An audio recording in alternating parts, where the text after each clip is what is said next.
1966, 14 বছর, সংখ্যা 185। অসংখ্য ধন্যবাদ।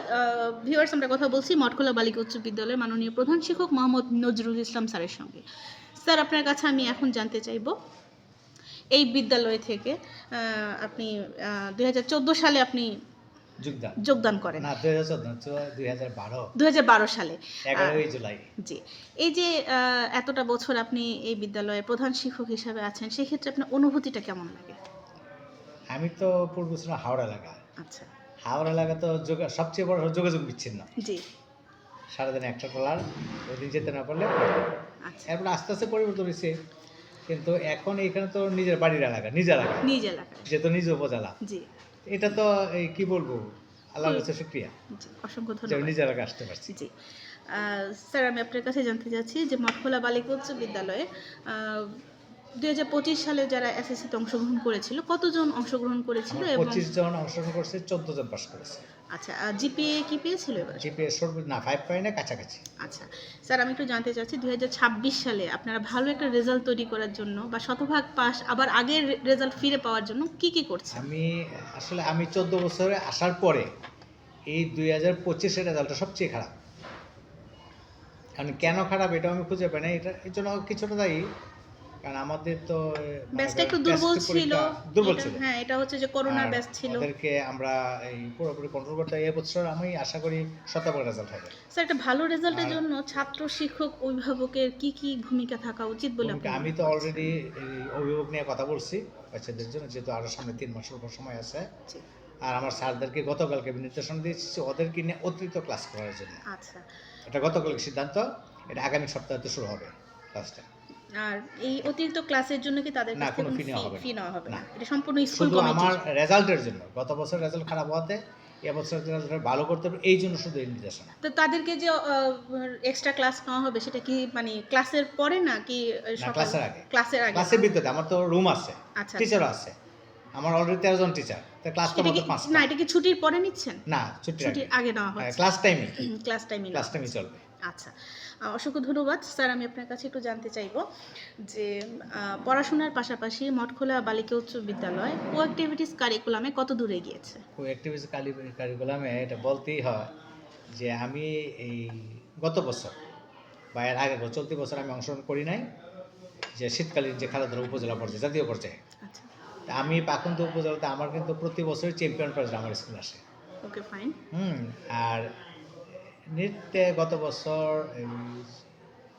প্রথম হয়েছে উপজেলাতে। নৃত্যে আমার একটা মেয়ে আছে, ও নৃত্যে প্রথম হয়েছে। এই বছর সে অংশগ্রহণ করে তার শারীরিক অসুস্থতার জন্য। আচ্ছা। যে আমরা প্রতি বছর যেটা বিড়ম্বনার শিকার হই, যে উপজেলা জেলায় গেলে জেলাতে একটু মানে বেমাদর্সুলভ আচরণ করে। এই জন্য আমার মেয়েটা ওইখানে সে প্রথম হইতে পারে। আচ্ছা আচ্ছা। তাহলে সে প্রথম হওয়ার যোগ্য। তো ম্যানুয়ালি আছে যে মাল্টিমিডিয়া ক্লাস চালানোর জন্য, এবং অলরেডি আমার রুটিনেও আছে মাল্টিমিডিয়া ক্লাস করার জন্য, প্রজেক্টরের মাধ্যমে ক্লাস। কিন্তু ইদানিং আমি করতে পারি, আমার কম্পিউটার নষ্ট হয়ে যাওয়াতে এটা ঠিক করার জন্য হয়েছে, অথবা আগামী 2 সপ্তাহ পর যখন জানুয়ারি মাসে তো ক্লাস হয় না, আমরা খেলাধুলা নিয়ে, শিক্ষা সফর নিয়ে ব্যস্ত এখন। আচ্ছা। এরপরে রেগুলার ক্লাস হবে, মাল্টিমিডিয়া ক্লাস আমার রুটিনেই করা। আচ্ছা। যে প্রতিদিন প্রতি ক্লাসে একটা ক্লাস হবে মাল্টিমিডিয়া, আর এটা হবে আমার হল রুম আছে ওইখানে। আচ্ছা, প্রজেক্টর আছে, সবকিছু আছে। স্যার, এই যে এবার তো এসএসসির পরীক্ষার্থী কতজন সেটা তো আপনারা অলরেডি বাছাই করে ফেলেছেন। এবার নতুন 21 জন, পুরাতন 6 জন। ধন্যবাদ স্যার।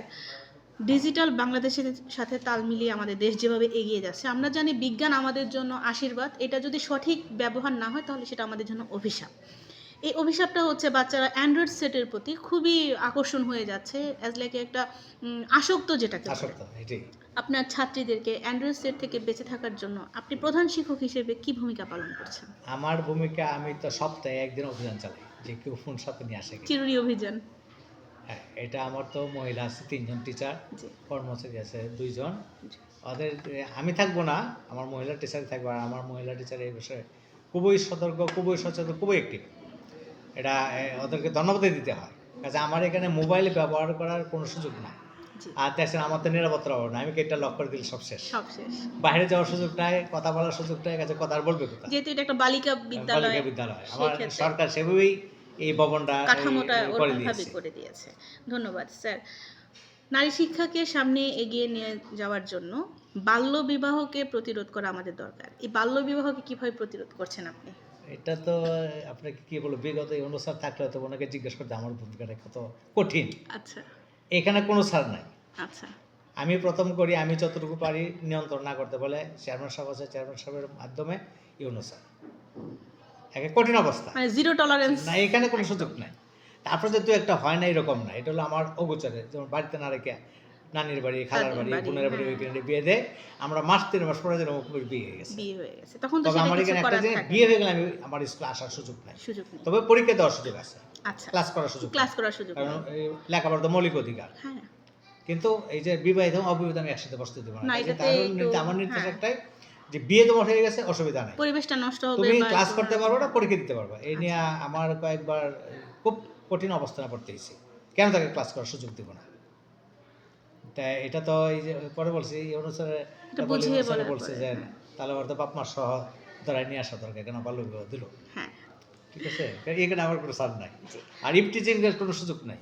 এই যে গত 1-1.5 মাস আগে, না 1-1.5 মাস না, বার্ষিক পরীক্ষা আগে জি আমার একটা মেয়েকে ওইখানে এক ছেলের জানি কি বলছে, ওর বাপ মা সহ ধরে নিয়ে এসে বলছি এই মুহূর্তে যদি ছেলের বিচার না করে, আমার সভাপতি সব বসা, এই ওয়ার্ডের মেম্বার সব বসা, জি বলছি যদি আপনি কঠিন বিচার না করেন আমি এই অনুসারে বলি পুলিশের তুলে দেবো। জি। ওর এমন শাস্তি, বড় ওই ছেলের বলছি এখন একটা হাফ প্যান্ট পার্টি আছে, আচ্ছা স্কুল ছুটির পরে ওরা হুন্ডা দিয়ে 1 কিলো 3-4টা চক্কর দেবো। আচ্ছা, কোনো ইপটিজিং হয় কিনা সেটা ওরাই করে, ওরাই করে। ওরাই আচ্ছা করে, কিন্তু ওদের আমি ধরতে পারি না আচ্ছা রাস্তায়, তো আচ্ছা স্কুল ছুটির পরে ওরা আচ্ছা। হুন্ডাতে যাইতেছে, আমি তো বলতে পারবো না, নো নো কিন্তু ওরা হাফ প্যান্ট পার্টি। ওই আচ্ছা। ছেলেরা বলছে আমি যদি এখনের পর থেকে কোনো হাফ প্যান্ট পার্টি তাই তুই তোর ভিডিও এবং ছবি আমি রেখে দিচ্ছি। ওকে, আমার অবস্থা এটা। মানে ঝিকে মেরে বউকে বোঝানো, না, এটা কোনো একজনকে সুযোগ নাই। হ্যাঁ একজনকে শিক্ষা দিলে বাকি সবাই শিক্ষা পেয়ে যাবে। না হইলো ওদের কমান্ডার থেকে জি। আমার রুটিনে দেবো 10:30 থেকে 10টা। অ্যাসেম্বলিতে প্রতিদিনই মাদকের সম্পর্কে শপথই থাকে। কুফল সম্পর্কে ধারণা দেওয়া হয়ে থাকে, না, মাদকটার ভিতরেই, শপথের ভিতরে মাদকটা মাদকটা থাকে। ঢুকাই দিছি। আচ্ছা কাউকে মাদক সেবন করতে দিব না। ভারতে আসি 150 জন স্টুডেন্ট ছিল, এর মধ্যে আমার 15তে জেএসসি পরীক্ষা দিয়েছিল 134 জন, জি 82 জন স্টুডেন্ট পাস করে। আচ্ছা ওই বেজটাই 17তে সম্ভবত 28 জন জেএসসি পরীক্ষা দেয়, 80 জন পাস করে। সবচেয়ে আনন্দের ব্যাপার এটাই, আমি যেহেতু এই জন্য সায়েন্সের স্টুডেন্ট ছিলাম, আমার বিজ্ঞানে কোনো স্টুডেন্ট ফেল নেই, 5টা লাগবে। এবং এটা আদর্শ মানুষ যাতে তৈরি এটাই হতে আমার পারে। এই ধন্যবাদ স্বপ্ন। স্যার, ভালো থাকবেন, থ্যাংক সুস্থ ইউ, থাকবেন। Thank you, thank you.